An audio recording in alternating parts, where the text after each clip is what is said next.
Hace poco terminé de dirigir una campaña, Última NECAT, y hoy quiero hacerte una reseña completa. Si estás pensando en dirigir esta campaña, este es tu vídeo.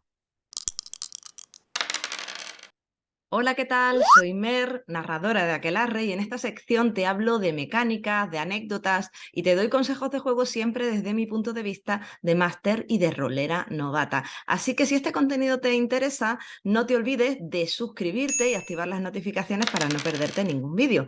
Y en este en concreto voy a hablarte de Última NECAT, una campaña que acabo de terminar de dirigir y me apetecía mucho compartir una reseña completa para poder desarrollar cuáles han sido los puntos fuertes y los puntos no tan fuertes de esta campaña, que es lo que me ha enamorado de ella, y dar, bueno, ese punto de vista que nunca llega del narrador después de haber preparado la campaña, que es todo aquello que hay detrás de la campaña y que no siempre se ve a primera vista. Última NECAT es una campaña de viaje, una campaña lineal en 7 arcos argumentales que está publicada en este suplemento de aquí, en Decamerón. Decamerón es un suplemento para tercera edición de Aquelarre, publicado en el año 2016 por No Solo Roll. Tiene 188 páginas a todo color, una edición absolutamente preciosa. El autor de todo este suplemento completo, incluyendo la campaña Última NECAT, es Antonio Polo. Y el ilustrador que decora toda esta edición es Jaime García Mendoza. Decamerón es un suplemento que incluye 9 aventuras cortas y una campaña, en este caso, Última NECAT. Respecto de la edición que ha hecho No Solo Roll, tengo que decir que es muy bonita, como bien nos tiene esta editorial acostumbrado dentro de todos los suplementos y toda la gama de Aquelarre tercera edición. Pero tiene algunos errores de maquetación y esto también hay que decirlo. También quiero añadir que las ilustraciones son espectaculares, son muy bonitas, pero están más hechas para el disfrute de quien se lee el suplemento que para luego sacarlas a la mesa de juego. La mayoría de las ilustraciones no se pueden aprovechar demasiado dentro de la misma campaña. Yo, de hecho, pues he utilizado alguna, pero la mayoría me las he guardado para mí porque spoileaban parte del contenido de esa escena. Ah, bueno, y mi principal crítica a toda la línea de la tercera edición de Aquelarre por parte de No Solo Roll es el tema de la tipografía. Me gustaría mucho que arreglaran esto en la cuarta edición. El caso es que la tipografía es muy adecuada, pero la letra destacada, esta que imita en cierto modo una tipografía antigua, está muy bien para frases cortas o para pequeños títulos, pero en cuanto hay mucho texto corrido con ese tipo de letra, es muy poco legible. Y esto a mí no me gusta nada porque se me cansa mucho la vista intentando descifrar qué pone ahí. Bueno, y ahora sí me voy a poner directamente a contarte cosas de esta campaña y voy a empezar por una sinopsis, así que sin más, alerta spoiler. Si no te has leído esta campaña, si no la has jugado y pretendes jugarla en algún momento, deja de ver este vídeo en este momento. Hay otros muchos vídeos interesantes en el canal porque te vas a llevar muchos spoilers a partir de ahora. Y voy a comenzar con una breve sinopsis. En Última NECAT, los personajes son contratados para una misión aparentemente sencilla, aunque por supuesto sí que entraña cierto peligro. Simplemente tienen que rescatar a un prisionero que se encuentra en una fortaleza dentro de Al-Ándalus. Su contratador les dice que está todo arreglado, que lo tienen todo sencillo, que tiene cómplices dentro de la fortaleza y todo parece tener bastante buena pinta porque además la paga es buena, pero pronto se darán cuenta de que la misión no es tan sencilla como parece, porque enseguida se dan cuenta de que hay fuerzas sobrenaturales que no saben de dónde proceden, que se oponen a ellos y sobre todo se encuentran que han perdido su paga y que este prisionero al que acaban de rescatar parece muy empeñado en cumplir una misión que ni siquiera entienden del todo y que a él le importa más que nada en el mundo y para lo que encima necesita ayuda. Por lo tanto, los personajes se van a ver obligados a seguir a este personaje viajando por distintos puntos de la península. Yo suelo decir que Última NECAD es como un tutorial completo de Aquelarre, porque vives aventuras muy diferentes, en lugares muy diferentes y de tipos muy diferentes. Así que al final estás experimentando todo tipo de aventuras, todo tipo de tramas en una sola campaña. Y ahora voy a explicarte un poco con más detalle en qué consisten estos 7 arcos argumentales de la campaña para que tengas una idea previa antes de meterte a leerla detalladamente.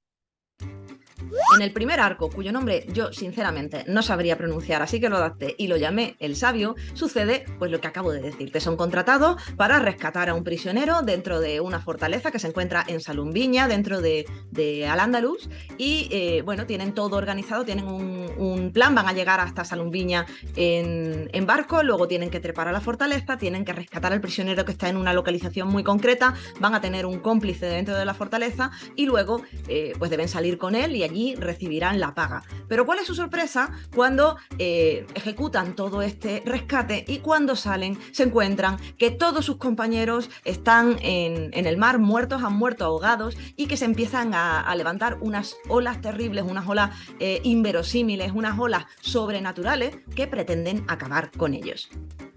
Obviamente, estas olas no son más que ondinas, que están muy relacionadas con el demonio que está detrás de todo esto, pero no voy a adelantar acontecimientos. El segundo arco es casi por completo un arco urbano, pues tras un primer tramo en el que se trasladan desde Salumbiña hasta Granada, hasta Medina Garnata, precisamente por eso yo le puse este nombre al arco argumental, el resto del arco se desarrolla precisamente en esta ciudad.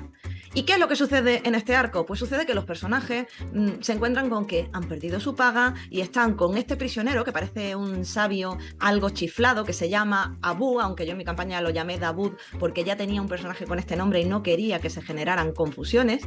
Y este personaje, este sabio, parece bastante empeñado en meterse dentro de Granada, quiere ir a la ciudad de Granada porque tiene allí unas cosas que tiene que recoger. Y claro, a los personajes no les queda más opción que seguir a este hombre porque no tienen otra posibilidad, no tienen dinero y no tienen a dónde ir y encima les están persiguiendo, porque sí, se enteran de que el prisionero aparentemente poco importante que acaban de rescatar no es otro, sino el tío, es un pariente del sultán de Granada. La sorpresa cuando llegan a Granada es que los libros, que es aquello que este sabio iba a buscar dentro de su casa, ya no están porque su ayudante se ha relajado. Él pensaba que su amo pues estaba prisionero en Salumbiña, que ya no iba a salir nunca más y la verdad pues se había metido en un lío de partidas, había contraído deudas de juego y la mejor forma que había logrado para saldar su deuda había sido vender, donar estos libros precisamente a una figura muy poco recomendable del AMPA granadina. Y entonces comienza en este arco pues toda una trama en la que los personajes tienen que recuperar esos libros y obviamente van a pasarle muchas cosas. De hecho, yo he hecho alguna modificación dentro de este arco que puedes ver en el vídeo que te dejaré enlazado aquí en la cajita de descripción, pero además se van a ver obligados incluso a meterse en la mismísima Alhambra para intentar rescatar el libro que más importa de todos. Pero, oh sorpresa, cuando llegan a coger ese libro, el libro no está. Y así empieza el tercer arco argumental, llamado Terra Nullius, que es un arco puramente de viaje. Los personajes se enteran de que el libro en cuestión lo ha comprado un fraile mercedario y que ese fraile mercedario vive en Córdoba y se está dirigiendo a Córdoba, así que simplemente tienen que seguirle y tienen que encontrar una manera de trasladarse desde Granada hasta Córdoba, porque ahora mismo, por los conflictos que están sucediendo en este momento, hay problemas en la frontera y necesitan un salvoconducto. Por lo tanto, acaban viajando dentro de una caravana donde, bueno, viaja un comerciante con algunas personas que trabajan para él, para encargarse de la seguridad, y algunos viajeros como ellos que simplemente quieren poder llegar hasta Córdoba. Y con estos personajes no jugadores van interactuando durante todo este tramo de viaje y van a pasar muchas cosas. En este arco argumental, de hecho, aparece uno de mis personajes no jugadores favoritos de esta campaña, que es Camacho Chico, un hombre que ha tenido la desgracia de recibir la maldición del lobisome y que está haciendo todo lo posible por no tener arrebatos de furia porque se transforma en una bestia sin control. También en este arco argumental surgió para mí uno de los momentos más deliciosos de la campaña, porque había una trama entre algunos de los personajes no jugadores. Había un personaje que tenía como objetivo asesinar a otro otro personaje no jugador.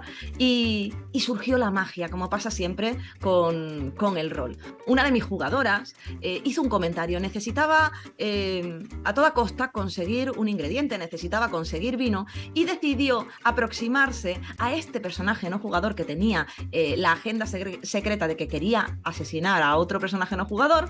Se acercó a él diciendo que le parecía guapo. Empezó a partir de aquí una historia de flirteo muy interesante, una relación de amor entre este personaje jugador y este personaje no jugador. Claro, ahí el drama estaba servido, porque finalmente este personaje no jugador tiene que cumplir su misión y tiene que intentar atentar contra la vida de la otra personaje no jugador a la que quería matar, y lo hace precisamente utilizando un arma que le ha robado a la jugadora. Así que para mí fue uno de los momentos más maravillosos de toda la campaña. Y se te ha metido en la cabeza una idea que en el fondo no quieres creer. ¿Será acónito? Hostia. A ver, yo llevo acónito, pero siempre lo llevo a buen recaudo. No es una cosa que suelo dejar así como... O sea, de repente se me ocurre que o me lo han quitado o... El cuarto arco es un arco de investigación, lo llamo Studium Albatum. En este arco llegan por fin a Córdoba, llegan por fin al monasterio de la Merced, y cuando creen que van a entrevistarse con este fraile que tiene en su poder el libro tan importante que están buscando, que no es sino un grimorio, según les ha dicho este sabio, que contiene un hechizo muy poderoso y que no debe caer en malas manos, como digo, cuando se van a entrevistar con este fraile, se encuentran con que lo acaban de asesinar apenas unos instantes de que ellos entren en el convento. Y comienza aquí pues todo un arco en que los personajes lo que tienen que hacer es hacer una investigación, entrevistarse con los frailes, entrevistarse con los novicios, para intentar averiguar qué es lo que ha pasado realmente aquí.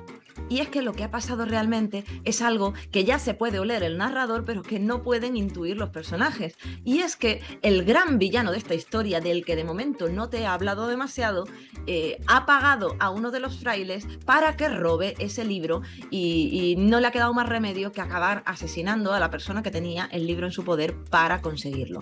Por suerte, se supone que los personajes frustran este intercambio del libro, pues aunque el asesino ha robado el libro, no ha podido salir del convento, y por lo tanto recuperan el libro en este momento, que estaba escondido en la sacristía, puesto que es el sacristán el que se ha encargado de robar el libro de su anterior poseedor. En la aventura se dice que si los personajes interrogan bien al sacristán, puede darle algunas pistas de quién es la persona que le ha pagado por robar este libro. Pero yo la verdad es que decidí que no les diera pistas suficientes, porque me gustaba mucho la idea de que se encontraran con el de bruces más adelante.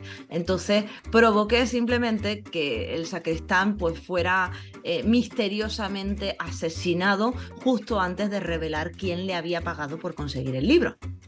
El caso es que cuando empieza el quinto arco argumental, pues ya los personajes tienen el libro en su poder, y entonces este sabio les dice que tiene con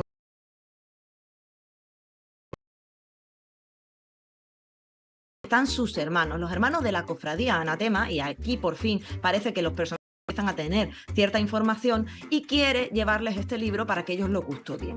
Lo que no se esperan es que a mitad de camino entre Córdoba y Sevilla va a llegar Martín dos Amodeus, que es el villano de esta historia, la persona que está detrás de este libro, y no es otro sino la persona que les contrató para rescatar al prisionero de Salumbiña, y va a utilizar, dado que es un poderoso mago, va a utilizar un hechizo que se llama Alma de Estatua, que los va a dejar helados, y va a aprovechar todo esto para robarles el libro. Y aquí empieza la gran persecución de todo este arco, porque este arco es un arco de persecución, una persecución trepidante en la que casi se cargan los caballos, hasta que finalmente llegan al puerto de Sevilla, donde Martín dos Amodeus pretende embarcar pues, para marcharse con el libro.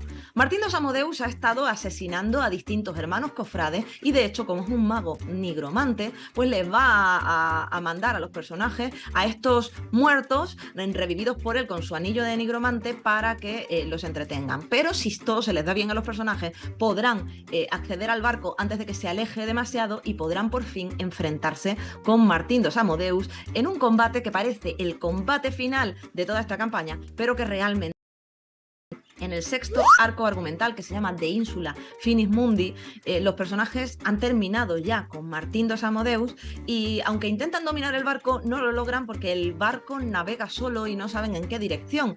Lo único que les puede decir el sabio al que acompañan, el sabio Abu, o en mi caso Dabud, es que este barco se dirige a su destino para intentar encontrar una espada, la espada del caballero Carlos de Mayoral, que es lo único que él necesita para poder activar uno de los hechizos de este grimorio que acaban de rescatar por fin de la persona que se lo había robado. Y el lugar al que el barco finalmente les lleva es a una isla, pero una isla muy extraña y muy sorprendente. Este sexto arco es un arco esotérico, porque de hecho la isla a la que llegan es la isla del Purgatorio, y se parece mucho a la isla que describe Dante en su Purgatorio precisamente. Los jugadores en esta isla han de pasar diversas pruebas para por fin llegar al Jardín del Edén, donde se van a encontrar con Carlos de Mayoral, que les va a poder dar indicaciones de dónde está su famosa espada que ha asesinado a tantos demonios elementales. Por fin, en el séptimo arco, los personajes llegan a Finisterre, donde está la tumba de Carlos de Mayoral, e intentan rescatar esta espada, pero se encuentran también con un obstáculo. En el caso de la campaña original, la que escribió Antonio Polo, pues el obstáculo que se encuentran es que, de nuevo, Martín dos Amodeus, que ha revivido su señor Silcharde, ha vuelto a activar su anillo de nigromante y ha despertado a todos los peregrinos que están durmiendo en ese cementerio. Y además, él mismo ha sido revivido, como digo, por su demonio Silcharde, pero ha sido revivido en un formato golem de barro, una especie de Adán siniestro hecho por un demonio, y se va a enfrentar también a los personajes. Yo añadí alguna cosa más porque me parece que un final de campaña es mucho más interesante si tiene algún tipo de ritual con sectarios y parece que hay más cosas en juego, pero esencialmente el final de la campaña es este. A mí una cosa que me ha encantado de esta campaña es la presencia de estos epílogos que había al final de cada arco argumental, que obviamente están escritos para el director de juego, porque revelan, spoilean muchas de las cosas que se supone que deben sorprender a los personajes a lo largo de la historia.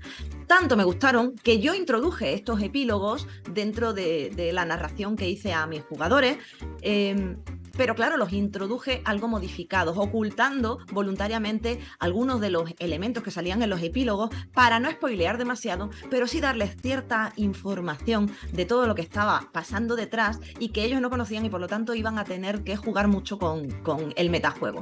Yo como jugador sé cierta información que mi personaje no conoce, así que mi personaje tiene que actuar como si no conociera esta información, pero yo en el fondo sé que hay mucho más en juego de lo que realmente considero cuando estoy jugando la campaña, cuando mi personaje está actuando.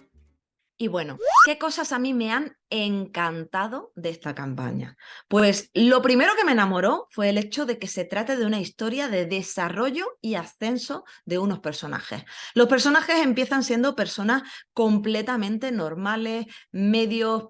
Empiezan siendo básicamente unos muertos de hambre y van aprendiendo cosas, van desarrollándose, y de hecho el final que sucede en Finisterre y el premio final que les da el sabio cuando por fin le han ayudado a todos y acaban recibiendo pues una medalla de la cofradía Anatema en premio a sus servicios y son tratados con todos los honores, pues se produce todo un proceso en esos personajes que a mí me parecía maravilloso. También me parecía maravilloso todo lo que se estaba urdiendo detrás de los personajes que ellos no sabían, pero que estaba pasando sin que ellos lo supieran y que iba a provocar todas las situaciones que se desarrollan a lo largo de la campaña. Y de hecho, por eso me gustan tanto los epílogos, porque los epílogos van dejando ver toda aquella trama, toda aquella agenda oculta de Martín dos Amodeus, el villano, y de su amo, el señor Silcharde, el demonio Silcharde, que yo creo que le dan muchísima emoción a la historia. Entonces, precisamente por eso decidí mantener estos epílogos, adaptarlos un poco, ponerle a Martín dos Amodeus una capa púrpura que ocultara en cierto modo su identidad durante los primeros epílogos, pero mantenerlos para darles esta sensación a los jugadores de que había cosas que estaban pasando que sus personajes no sabían en aquel momento. Ya a título personal, me ha encantado el hecho de que el final de toda la campaña sea en Finisterre, que es un lugar súper especial para mí por motivos personales y me hacía mucha ilusión reflejar un poco este lugar tan maravilloso y tan mágico en la última sesión de la campaña. Bueno, y otra cosa que me ha encantado son los personajes no jugadores. Ha habido algunos realmente maravillosos. Muchos de ellos ya estaban en la campaña que escribió Antonio Polo. A otros les he hecho pequeñas modificaciones o incluso los he creado yo. Pero el caso es que me ha encantado interpretarlos y presentárselos a mis jugadores. Por ejemplo, Shadid el Terrible es un personaje que me ha encantado. Me ha encantado Hassan, el guardia que estaba en la prisión de Salumbiña. Me ha encantado Malik, el secretario que estaba en la Alhambra. Me ha encantado Camacho Chico, el lobisome, o Fernando, este personaje que tenía una agenda oculta que no descubren hasta que es demasiado tarde los personajes jugadores. Me ha encantado encontrarme con un fraile como Fray Tancredo, que era maravilloso. Me ha encantado Carlos de Mayoral, el presentar a Carlos de Mayoral al final de la campaña. Eh, no lo sé, en general creo que es una campaña que tiene personajes no jugadores muy, muy, muy interesantes.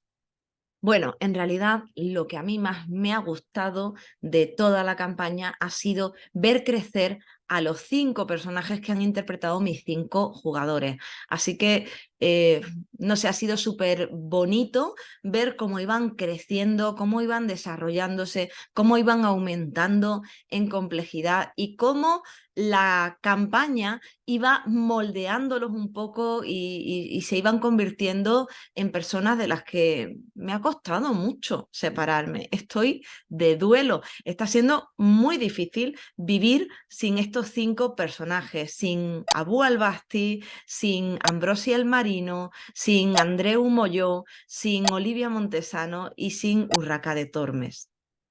Y ahora vamos por una sección que yo creo que es la más importante de este vídeo. ¿Qué cosas no han funcionado bien en Última NECAD y por lo tanto, qué cosas te recomiendo que vigiles bien y que prestes atención si es que estás pensando en dirigir esta campaña? Y voy a empezar por la más importante.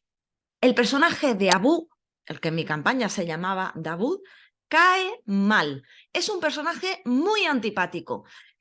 Antonio Polo define a este personaje en la campaña como una especie de genio chiflado. Es un mago que ha perdido un poco las chavetas de tanto estudiar, es una especie de Don Quijote mágico andalusí. Y como personaje es muy atractivo. Yo cuando me leí la campaña me pareció súper interesante, súper atractivo. La realidad es que el personaje cae mal. Y no solo a mis jugadores, porque cuando yo me encontré con este problema, lo comenté con otras personas que habían dirigido la campaña y coincidían en lo mismo. El personaje de Abu cae mal. Y tiene sentido. Cuando yo lo pienso a posteriori, claro que tiene sentido.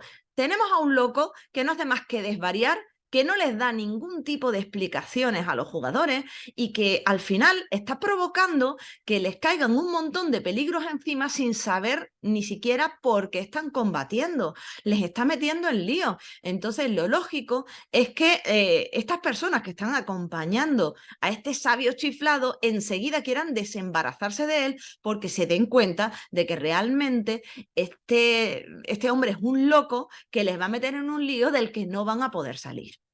Yo lo que hice cuando me encontré con este problema fue, lo primero, sentirme súper agradecida porque he tenido unos jugadores estupendos que a pesar de que no me compraban ese gancho, no les caía bien el personaje de Davud, siguieron ahí y aceptaron que, bueno, ese era el gancho narrativo, que tenían que suspender esa incredulidad y tenían que seguir adelante porque si no, no había campaña. Entonces, lo primero que hice fue valorar muchísimo la actitud que estaban teniendo mis jugadores. Pero además tuve que tomar medidas, obviamente. Y lo que hice fue que esta locura tan tremenda del personaje se modificara sutilmente, ¿vale? Y lo convirtiéramos, más que en un loco de atar, en un Don Quijote, lo convirtiéramos en un personaje ligeramente chiflado que a veces se obsesionaba demasiado con algunas cosas y le entraban episodios relativamente maniáticos, pero un personaje que acogió en su seno al personaje de Olivia Montesano, que era la curandera de mi grupo que hacía hechizos mágicos y la acogió como aprendiza, que cuidaba y era generoso con los otros jugadores y era buen compañero y les valoraba las cosas que hacían. Entonces empecé a introducir sutilmente estos rasgos que lo hacían un poquito más amable. Pero a pesar de todo ello, fue un problema para mí gestionar que este personaje no jugador al que tienen que seguir los personajes para que tenga lugar la campaña, resulta que es un personaje que cae muy antipático. Entonces, si estás pensando en dirigir esta campaña, yo te recomiendo que no exageres demasiado esta locura de Davud, que no lo pongas como se explica aquí, que se para a mirar unas hormigas y a divagar sobre ellas, sino que directamente lo pongas como un personaje muy obsesionado con esa misión que tiene, algo locuelo, pero nada muy exagerado. Otro problema que tiene la campaña es el tema de que los personajes tienen muy poca información de lo que está sucediendo. No solo tienen muy poca información del plan del villano, que eso todavía tiene sentido, sino que tienen muy poca información del plan que están ejecutando ellos mismos. De nuevo, todo esto derivado del personaje no jugador principal, el que está liderando toda la acción. Este personaje, Davud, no comparte con ellos prácticamente información en ningún momento. Y claro, no saben qué están haciendo, no saben qué están persiguiendo y todo lo que van averiguando lo van averiguando prácticamente de chiripa. Entonces yo sí que te recomiendo que el personaje no solo sea más sensato de lo que está dibujado en la campaña, sino que además les dé mucha más información desde el principio. Es más, tampoco estaría de más que les ofreciera una gratificación económica, que eso también facilita que le sigan con más ganas y con más energía, pero sobre todo que explique brevemente, puede ir dosificando información y dándoles cada vez más información, pero sí creo que debe explicar un poco de qué se trata todo esto. De hecho, yo ya hice algunos momentos en que este personaje les explicaba cosas. El primero de ellos fue en Granada, luego tuvo otra sesión de explicación en Córdoba cuando resolvieron el asesinato del abad. Luego, durante el viaje, también les estuvo explicando, durante la persecución a Martín de Samodeus, les estuvo explicando algunas cosas más. Es decir, poco a poco el personaje va dando información. Y yo te recomiendo que planifiques, si vas a dirigir la campaña, en qué momento les vas a dar qué información, porque es muy importante que sepan algo, que no estén sin saber por qué están peleando y arriesgando su vida. Otro problema que me encontré. En el tercer arco argumental, el arco que se llama Terra Nullius, hay muchos personajes no jugadores acompañando a los personajes jugadores en el viaje. Y toda esa cantidad de personajes no jugadores que tienes que presentar en muy poco tiempo, cada uno tiene su agenda oculta y cada uno tiene sus historias. Y yo empecé insinuando las historias de todos, pero me di cuenta de que era muy difícil de llevar y de que los personajes jugadores tampoco están por la labor de estar haciéndole una entrevista exhaustiva a todos los personajes cuando no es normal que tampoco estén investigando todo y averiguando todo. Entonces yo lo que hice fue que seleccioné a dos PNJ y me dediqué a desarrollar sus historias dentro de este arco argumental. Y lo demás lo dejé apenas insinuado, porque no es posible que en tan pocos días de viaje, que de hecho se prevé que sean muy pocos días de viaje, averigüen tantas cosas los personajes jugadores. De hecho, a ellos sí que les interesó una trama que yo en principio no tenía previsto desarrollar hasta tal punto, pero bueno, les dejé tirar de ese hilo y esa tercera historia también tuvo lugar ahí. Otra dificultad que me encontré dirigiendo Última NECAT es que se trata de una campaña en la que realmente el hecho de que haya bajas dentro de los personajes jugadores es un problema, es un conflicto. Yo creo que en esta campaña no interesa que haya bajas, de hecho. Y es que realmente, como te contaba antes, toda esta campaña te cuenta la historia de unos personajes que van ascendiendo y que se van desarrollando desde que están en Valencia, que son unos muertos de hambre, hasta que en Finisterre pues reciben toda clase de honores por los miembros de la cofradía Anatema. Pero no solo es por esta progresión y ascenso de los personajes por lo que no interesa que haya bajas, es que tampoco hay lugar en la campaña para que se produzcan sustituciones. Tened en cuenta que, por ejemplo, cuando salen de Córdoba y ya han recuperado el libro, aquí empieza un viaje frenético que ya no tiene ningún tipo de parada. Hacen la persecución a Martín de dos Amodeus desde la mitad del camino de Córdoba hacia Sevilla hasta Sevilla. Luego se montan en el barco. Ahí tiene lugar la batalla con Martín dos Amodeus y cuando por fin lo vencen, el barco va caminando solo con rumbo a la isla del Purgatorio. Allí en la isla del Purgatorio no pueden salir hasta que no hayan recorrido la isla completa. Y finalmente están de vuelta en el barco que está justo delante de la costa de Finisterre, donde va a tener lugar la batalla final. Entonces, decidme dónde encontráis un hueco ahí para sustituir a un personaje que haya muerto. Es bastante complicado. Yo había pensado una forma de resolverlo si alguien fallecía en la batalla con Martín dos Amodeus, que era la más conflictiva, pero aún así es muy recomendable que no haya bajas en esa parte de la campaña, que es realmente la más peligrosa. Así que sí, a veces yo me vi obligada a forzar un poquito las cosas para garantizarme la supervivencia de los personajes, porque también es verdad que en esta campaña en principio se dice que los personajes pueden ser de todo tipo y yo me di cuenta tarde de que tenían que ser un poco más aguerridos de lo que eran realmente mis personajes. Yo tenía un soldado, Andreu Molló, y tenía un marinero así un poco más de armas, que era Ambrosia el Marino, pero por lo demás, los demás personajes pues eran un comerciante, una ladrona cobarde y una curandera. Entonces tenían pocas cosas que hacer enfrentándose a grandes combates. Y esto a mí sí que me supuso un problema. Entonces te hago dos recomendaciones. La primera es que orientes bien a tus jugadores para que se hagan personajes que sean relativamente competentes en situaciones de combate. Y la segunda es que pienses muy bien cómo vas a desarrollar esto, porque realmente es muy difícil sustituir a los personajes que hayan muerto.